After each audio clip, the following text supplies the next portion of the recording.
What's going on, guys? It's Nick here, back with another video. Today we're going to go over the top waiver wire ads for week 15. We've made it to the fantasy playoffs, so hopefully your team is strong enough where you don't really need options on free agency, but we'll go over the top options regardless, and of course the top streaming options as well. Also, as I do for every single playoffs, I've made the website free for everyone to see. The only thing that's really going to help you, like right now, if you go look, is the free agency page, because it's Monday, right? It's not even the next week yet. But once everything else is up for the next week, you can start using that. So we're going to have no more trade targets because you're not trading at this point. Even if your league allows trading, the odds that you're trading right now are pretty slim. So that's going to be removed. You've got the rest of season rankings. You've got the playoff defense chart. That's going to be really helpful for you guys. And then, of course, the weekly rankings. And if you're out of the playoffs, you're just watching this video for fun, we've got the like the DraftKings, sports betting, Pick'em. All those pages are free as well. So check that out if you have not done so. So we're going to get into free agency in a second. First, of course, have to start things off as usual, stat of the day. The last stat that we did was among wide receivers with at least 100 targets through last week. So it wasn't counting this week, it was last week's stat. Justin Jefferson led the way with 15.2 yards per reception. I assume who ranks second. Answer: Cooper Kupp actually has the high yards per reception this season. At IsoBuckets was first get that right on Twitter. Daniel Herbert first get that right on YouTube. Today's stat: 10 wide receivers this Sunday, so we're not counting the game tonight, obviously, it hasn't happened yet, through Sunday. 10 wide receivers had at least 11 targets, but only one of them had fewer than 15 full PPR points. Who was it? All right, so first we'll go over some injuries that happened on Sunday and any sort of fantasy implication we'll have from there as far as adding players. At quarterback, we saw Lamar Jackson carted off with an ankle injury. We see Aaron Rodgers played through the whole game, but it came out that he did aggravate the toe injury. Tyler Heineke left early with the knee injury, though he was also just playing horribly. They probably wanted to make that switch anyways. And then Josh Allen injured his ankle, played through it for the rest of the week. Doesn't seem like it'll be a major injury. Of course, he played for it again the rest of the game, had over 100 rushing yards, but he did injure the ankle. The only backup we'd be looking at here is Tyler Huntley. He threw for 270 yards and a score, added 45 rushing yards. We don't really know at this point how bad the ankle injury is for Lamar Jackson, if he's going to miss any time. Of course, he was carted off, but it didn't seem like a major injury even though he was carted off.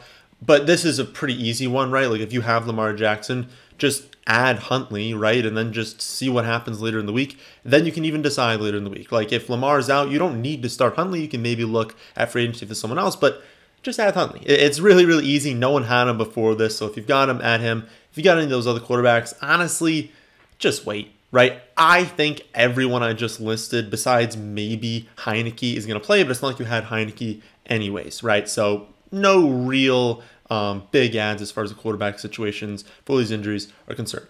Some important non-quarterback injuries were Austin Ekeler and Kareem Hunt both hurting their ankles. We see Burkhead injure his groin.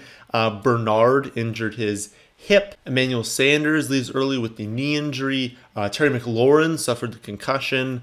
The Burkhead and Bernard injuries have no real impact, right? We were avoiding the Texans' backfield all season. That's not changing now, right? And then Bernard, he was getting no work anyways. So if anything, this just makes the role for Leonard Fournette stronger, but it doesn't make us all of a sudden really want, Ronald Jones, right? Like it doesn't really do anything, those two injuries.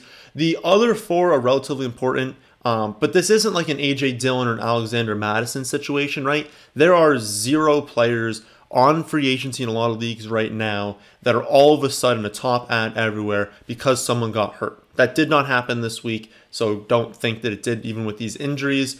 Only just like some players that, could see some increased playing time, but that you're still relatively unlikely to start in the fantasy playoffs, even if these injuries turn into more longer term injuries, which again, we don't know yet because it's only Monday. We'll learn more throughout the week. The most appealing to me is probably Gabriel Davis. He was already someone that should have been getting more work in the offense. given how poorly Emmanuel Sanders has played recently. Like, Gabriel Davis has just been better when he's on the field. Then we see Manny Sanders go down, miss some time. We're going to see Gabriel Davis step in, just like a 1-for-1. He's going to just be Emmanuel Sanders now. He's going to take all of those snaps, all of those routes. It'll be basically a full-time role, an extremely pass-heavy and a good passing attack. The issue is that he plays the Panthers and the Patriots up next, so not exactly pumped to like use him in those matchups, right? The most appealing situation, I guess, is, you know, the Chargers backups with Austin Ekeler, but I genuinely don't think I'd go after any of them, right? Like, Ekeler, first of all, seems he's going to be fine. I think he would have re-entered that game had it not been a blowout. But even if, because of short turnaround, it's on Thursday night, even if he were to miss that game, we have no true handcuff, right? They have Jackson, they have Kelly in rotation behind Ekeler's last week. They might make Roundtree active. I haven't even looked into his situation at all. But the point really is they don't have one guy. And if Ekeler himself wasn't even getting like a million touches, he was just so great in fantasy because he got so many touches near the goal line in the receiving game, and he was so efficient that like you loved him even on limited volume. If they're going to rotate in 2 to 3, and it'll be 3 running backs if Ekeler were to miss time, none of them stand out as great plays, especially against Kansas City. That's not a defense that we want to be like targeting aggressively for a rotation of running backs, right? So even if Ekeler were going to miss time, I don't want anyone on the team, and I don't think Ekeler misses time, so I wouldn't be looking at that situation. Then we've got Kareem Hunt having his injury. That's going to open the door again for D'Ernest Johnson, but Hunt only played 13 snaps this last week before getting hurt, and it led to 5 touches for Johnson, which was the norm. That was what we were seeing with Hunt gone earlier in the season and Chubb healthy. Obviously, if Chubb is out and Hunt's out, D'Ernest Johnson's awesome, but with Chubb there, I mean, D'Ernest is going to get like 5-6 touches. That's not someone you're playing anyways. So that's a situation we don't need to go after. McLaurin is obviously going to open up targets because they have Logan Thomas out. They're going to have McLaurin out. Like, there's a lot of targets, right? But we can't still trust Curtis Samuel. He's not getting enough looks. Then what? You want to play in the fantasy playoffs like Cam Sims, Adam Humphries, or DeAndre Carter? Of course not, right? So like Sims gained the most in terms of gaining snaps, in terms of being productive when McLaurin left. But you better be in a 16-team league if you're actually considering using Cam Sims, right? Especially in, again, the playoffs. So, again, you honestly, like, the top option, I think, is Gabriel Davis. I guess you could look back at that Texans situation and try and find a running back that you trust. But if there's a running back on the team that's not good enough to beat out David Johnson and Rex Burkhead, let's be honest. Like, do we want them in fantasy? No. Okay, I don't want Texans running backs. I'm not looking at that situation. So it's really just Gabriel Davis for the injury situations here and no one else. And even Gabriel Davis, you're in an 8-team league, you're not going there. You're in a 10-team league, you're not going there. You're in a 12-team league, maybe, but you're probably a lower-end starter, like your lower-end playoff team if you actually are going there. You start considering it in 14 and 16-team leagues. And even then, it is very possible you're not even using him. So you can add him, but most of you are not going to need to go there. As far as players that I would consider adding this week that are not injury-related, we do have some options. First, Rashad Penny. And then we've got Amon St. Brown, Rashad Bateman, Craig Reynolds. We've got Nico Collins, KJ Osborne, and Amir Abdullah. And that list would be in the order that I would prefer them in. I don't really care at this point. I get this question like 50 times a week. I don't care about the top waiver claim at this point. If this were week 3, I'd have such a different answer than heading into week 15, right? You're in week 15, you have the number 1 waiver claim. You're not saving it for anything, right? You can't bring it into the fantasy playoffs. You've got $75 left in Fab out of a $100 budget. You can't bring that money into the off season, into next season.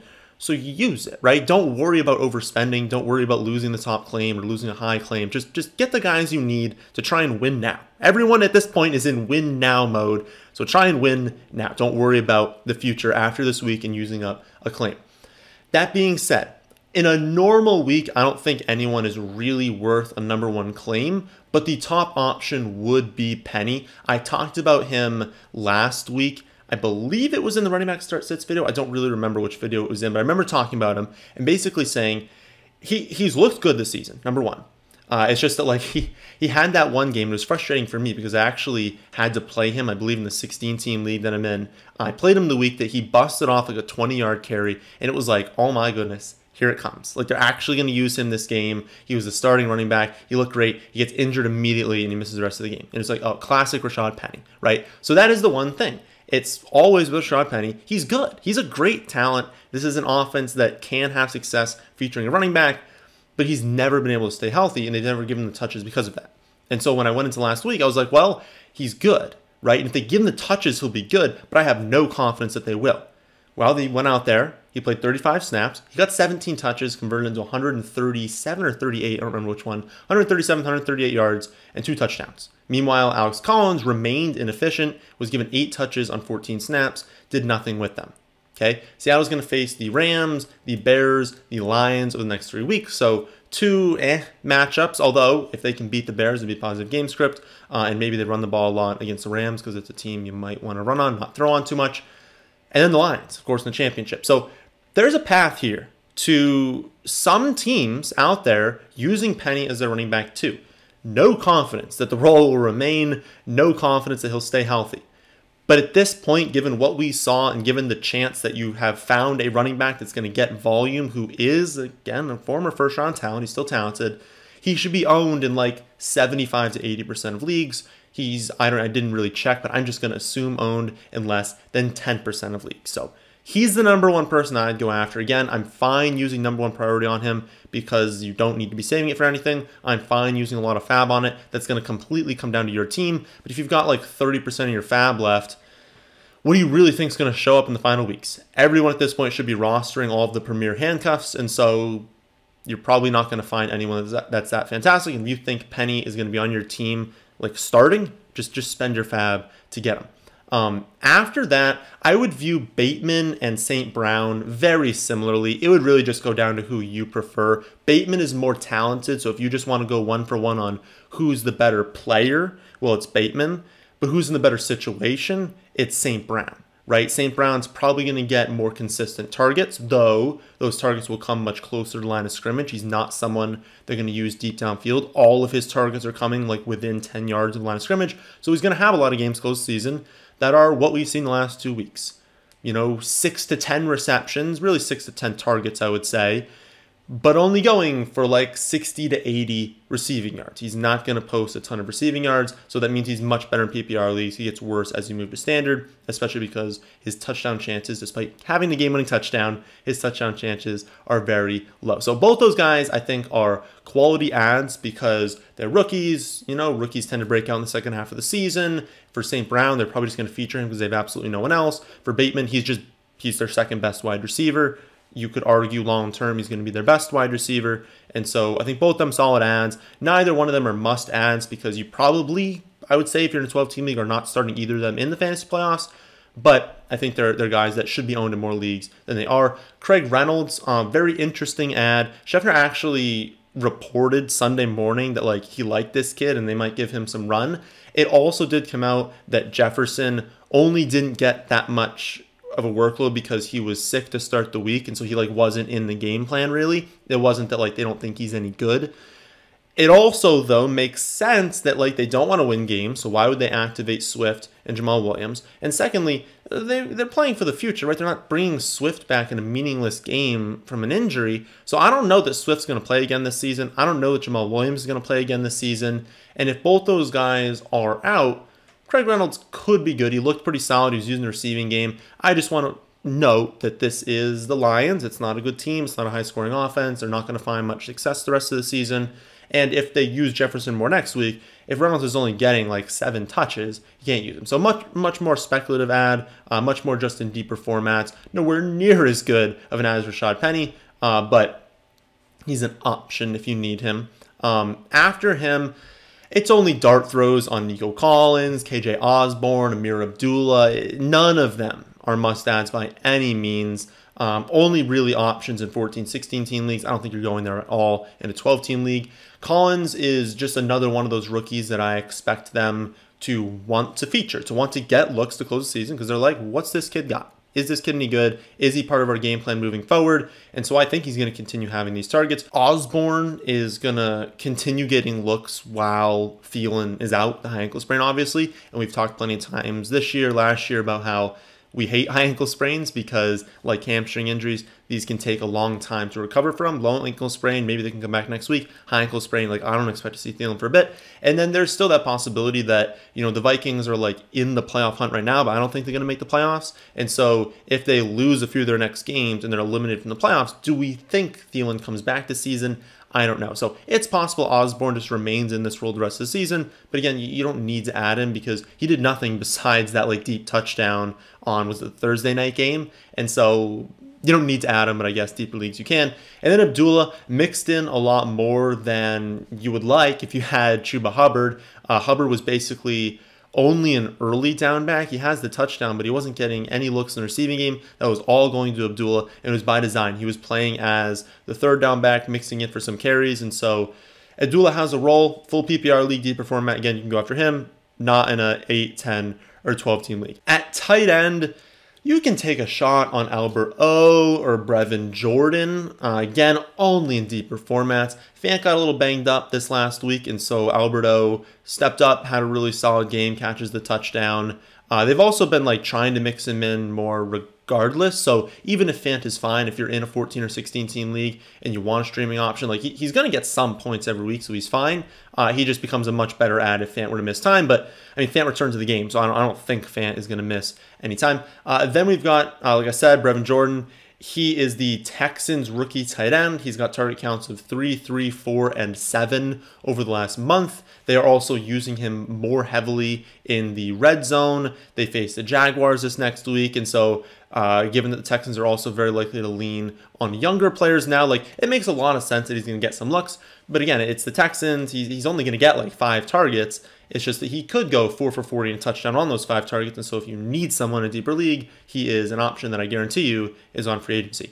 For quarterback streaming options this week, I've got Taysom Hill at the Bucks, though that could go very poorly for Taysom Hill. Taysom Hill is not a good like pocket quarterback. He is not going to find success through the air against the Bucks. So it's a very risky start, but he could also just run for like he's done the past 2 weeks. Was it like 100 and a score? Or maybe, I don't even know if he scored 2 weeks ago, but he had 100 rushing yards 2 weeks ago. He's got like 70 rushing yards, 2 scores this last week.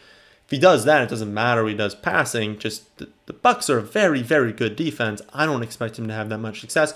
Tua is facing the Jets, also coming off bye. He's probably your top option, especially if his running back core is out. And I also didn't mention Philip Lindsay. He is an option. There's just so much ambiguity right now with the Dolphins running backs. Like, all of them could be healthy, and we could just have Gaskin, Ahmed, Lindsay, like everyone just back. But we could also see a situation where Gaskin and Ahmed are out, and we only get Philip Lindsay as like closer to a feature back. Well, then obviously you want him. So Lindsay is worth a speculative ad, just with the understanding that those guys could be back, and then you just have to drop him. So just understand that. But yeah, he's actually worth an ad. I forgot to mention him earlier. But if all those running backs are out for Tua, well, Tua's going to have to throw the ball more, and the Jets aren't going to stop anyone through the air. Jimmy G faces the Falcons. He'll be a good option, or I guess a better option, if Mitchell misses again, because they're far more likely to throw the ball when Mitchell is out, because they just don't really like Jeff Wilson all that much, and Jeff Wilson has not been very good this season. And so even if Mitchell's back, I think Jimmy G's been consistent enough. It's a good enough matchup where you could play him, stream him, get in that like 10 to 15 points range. Not fantastic, but he is an option. Justin Fields going to take on the Vikings, and it's finally looking like he's more comfortable. Number one, the offense, but number two, just like scrambling. He's running the ball more, which is obviously great to see. Mac Jones is going to face the Colts. Not a perfect matchup. Both teams coming off bye, so you're not just getting the Patriots coming off bye. But he's been really good this season, and they're trusting him more in hurricane conditions, right? Obviously, he only threw the ball like 3 times against the Bills, but in most formats or in most game scripts, they're going to trust him a decent amount. He's been pretty good. You could stream him as well. None of these options stand out to me as like, gotta go out and get this guy. He's clearly the number one waiver ad. Right now, I would order it Tua, Jimmy G, Taysom Hill, Fields, then Mac Jones. But personally, what I would do is I would just pick your favorite right now, add them, make sure you have a streaming option. Then when the rankings do come out on Thursday, adjust from there. See who the highest projected player is, and kind of just be like, oh, okay, Nick actually thinks that Taysom Hill is the best option of my options on free agency. I'll go out and get him. And there's also a possibility that someone is owned in like 75% of leagues. I didn't consider them in this video because they're owned in too many leagues, but they're available in your league. So that's all I would do. I would just grab someone that you have or that you can get for like the Wednesday waiver claims, and then on Thursday, check who the highest projected quarterback is that's on your free agency or is on your team, I guess, and add that player. As simple as that. I would do the exact same thing for defense, though you can also use that page, the playoff streaming defenses page, and look and see who's got a good matchup this week, but then also who's got good matchups in week 16, week 17. Can you add someone that's got great matchups in all three? Can you add someone right now and then also another defense for week 16 and 17? Just kind of play through all those scenarios. How I'm seeing it right now for just this week are the Dolphins versus the Jets. That is clearly the number one option. You've got the Browns versus the Raiders. The Raiders have not looked very good on offense since like losing all of their players. Eagles versus the football team. Football team has been very generous to opposing defenses. The Steelers versus the Titans, who have also been generous to opposing defenses that are not basically the Jaguars. And then the Texans at the Jaguars, because you just want whoever's playing the Jaguars and the Jets, basically. Even if it is the Texans defense, they're going to be a good option this week. Again, check the playoff defense streaming page. It's not going to be updated. So I record this, I edit this, I post this on Monday afternoons. That page is not going to be edited for this week's production. It'll be updated on Tuesday. So it's not going to have Sunday's numbers in there. I don't think anything's going to like drastically change, but there will be changes obviously after I add the numbers for this week. So check it again on Tuesday. Of course, you don't even have to submit your waiver claims until Tuesday night, until like Wednesday morning for many leagues. So just check when the updated numbers are posted and you'll see a note at the top of there when it is. So that'll do it for the week 15 waiver wire video. Remember, the entire website, everything on it is free for the rest of the season, so check that out. If you're out of the playoffs, we've got the sports betting information, we've got the DraftKings information, we've got Pick'em information, Survivor information, all of that is still up. And then if you are in the playoffs, weekly rankings, rest of season rankings, waiver wire page, all that'll be up. You can view all that information when it goes up though, because remember, it's only Monday right now. That, my friends, is the end of this one. Hope you all enjoyed. If you did, how about hitting the like button, and how about subscribing to the channel if you're new here? Thanks for watching.